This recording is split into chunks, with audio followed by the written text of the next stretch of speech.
Wow. So this is probably the most predictable news so far this year. PlayStation has announced that they will not be at E3 2020. This is not news. I expected it. You expected it. Welcome back to my channel. My name is Andrew Alliance. And in this video, we'll talk about a couple of reasons why Sony not participating in E3 this year is a great thing. First off, let's look at the news. PlayStation will not participate in E3 2020. The company will instead attend hundreds of consumer events across the globe. The firm told GamesIndustry.biz that it does not feel the vision for the event is right for what it has planned for this year. Instead, it will attend hundreds of consumer events to showcase upcoming games for PlayStation 4 and PlayStation 5. And this is a great strategy. If you remember, somewhere around September 28th, that Sean Layden went on the PlayStation blogcast and announced that there would be no PSX for that year. And it was surprising for a lot of individuals, but at the same time, the fact that PlayStation decided to use their distribution platforms to announce news has been a great thing. So my first point is distribution.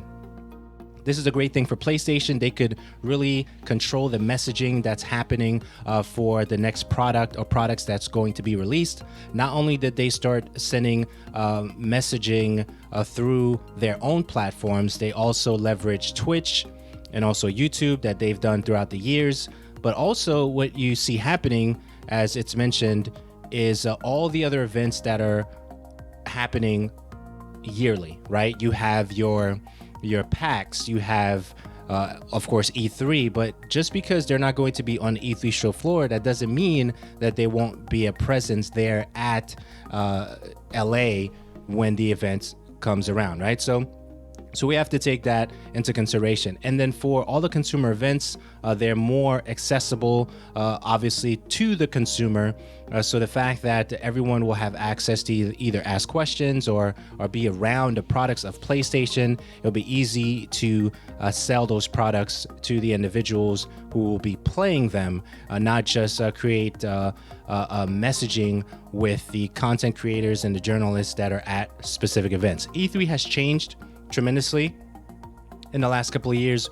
We've seen it go from industry only to a Games Pass thing to now they're considering a festival environment, to obviously a lot of companies leaving. So there are a lot of things happening for this particular show, and we're not even sure if the new management, if there is new management, is ready for rebranding the show. And the fact that PlayStation is leaving is a big deal. And I don't foresee PlayStation even coming back. This messaging is going to be something that we're going to see on a regular basis. In terms of PlayStation deciding to mention it again next year, we may not even see a messaging next year. I think it's just maybe a light messaging. And what I mean by that is the fact that it's 2 years in a row that you have not attended. There's no reason to really have a big messaging around the fact that they're not attending E3 2021 per se, right? So there's a lot of things happening with this right now, and so my first thing is distribution. So they've leveraged the broadcast, they've leveraged Twitch, they've leveraged YouTube, and making sure that the messaging that they have for the product is on their own terms as they release the information. And also, you remember they've done teaser videos for events that are usually between February and March. I wouldn't be surprised if they do a video for where their next major messaging will be for PlayStation 5 and other products that they plan to announce. The next one I want to bring up is brand image. So PlayStation, ever since PlayStation 3, has done, we can say, a very, very good job of making sure the marketing for PlayStation 4 was the best that it could be. If you remember, PlayStation 3 was around $599, and some of the messaging that was coming from the PlayStation 3 presentations was that if you can't afford this particular product, meaning if you can't afford PlayStation 3, then this product is not for you, right? And that was a very, very negative image for the brand that is PlayStation, and they suffered for a long time. And even with the producing and developing for the particular product that is PlayStation 3, that suffered. It wasn't until the tail end of PlayStation 3, before PlayStation 4, that we started seeing the developers taking a tremendous advantage of the technology of the PlayStation 3 that lifted the brand up. We also had PlayStation 3 at one point where the whole network went down, and that was a big thing. I think that was around April timeframe or something like that. And I remember this a little bit vividly because that's when I received my PlayStation as a gift, the PlayStation 3, right? So that whole time frame, I couldn't access online, the online platform because of that whole situation that took place with PlayStation 3. And that wasn't that long ago when you think about it. That was last decade. And we experienced those things for PlayStation 3. So brand image is extremely important. Now, the other thing that worked out for PlayStation when PlayStation 4 was coming out is not only the pricing that worked out to their advantage, which was $399, it was also the fact that the messaging for Microsoft when they were releasing the Xbox was so bad, it elevated the messaging for PlayStation and their brand image that they released the price of $399, and even how they were considering distributing the games, where Xbox had this super locked down way to distribute, to share the game with your friends.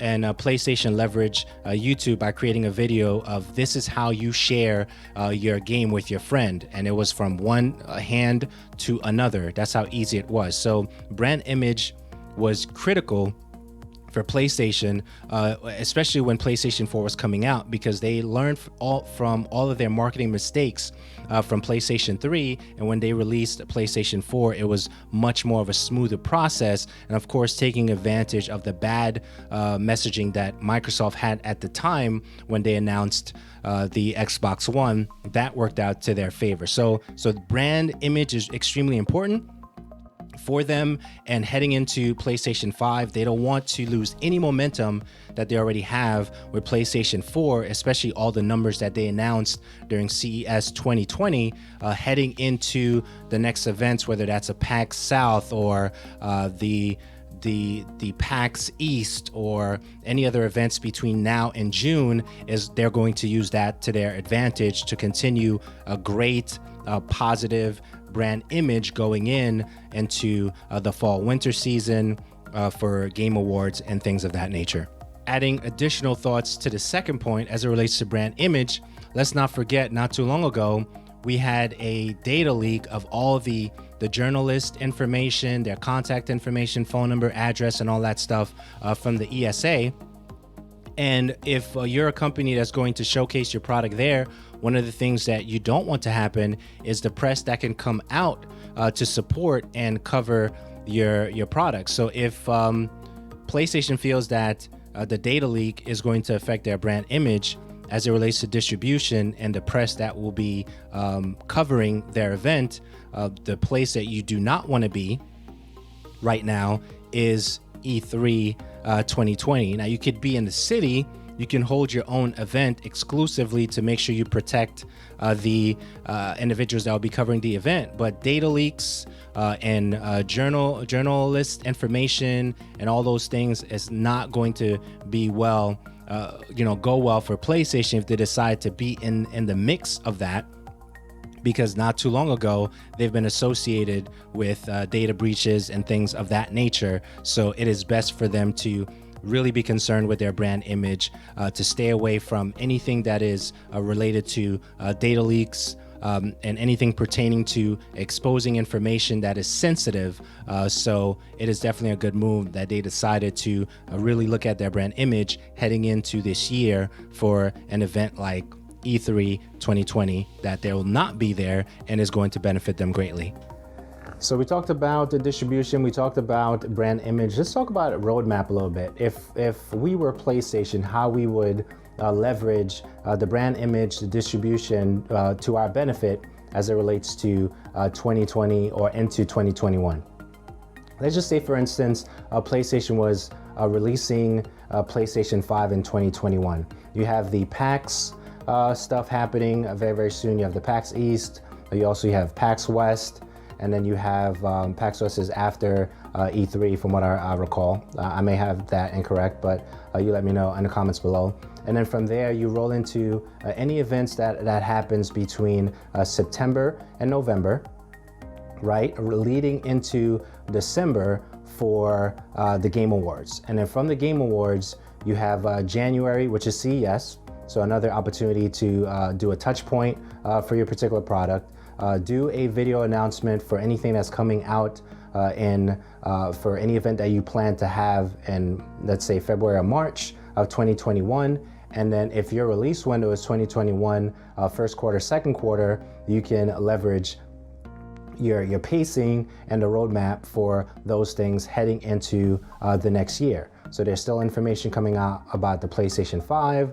They still have time to announce specific specs, and a lot of companies are doing that ahead of time, whether it's a phone maker or a console maker or what have you, where they're announcing the products and some of their key features ahead of time so we can properly pace the roadmap as they prepare for release. And these are my thoughts on 3 reasons. I guess we got to 3. We got roadmap, we got brand imaging, and we got distribution. So 3 reasons why I think that PlayStation not participating in E3 2020 is a great deal for them. It allows them to leverage their roadmap, their messaging, their distribution, all to their advantage, and allowing individuals who cover their events, the journalists and those individuals, the content creators, the YouTubers, the podcasters, all those individuals can really cover the event, and everybody has the messaging at the same time. It's not gated because E3 would put the individuals who are waiting for the information to come out, then they still have to be covered. So nothing is gated anymore with this particular strategy, if you will. So those are my thoughts on that. I would love to hear your comments in the comments below in relation to what you think about PlayStation not participating in E3 2020. And yeah, so this is it. And that's it for this video. So thank you for watching. Please subscribe if you haven't already, and we'll see you on the next one. Peace.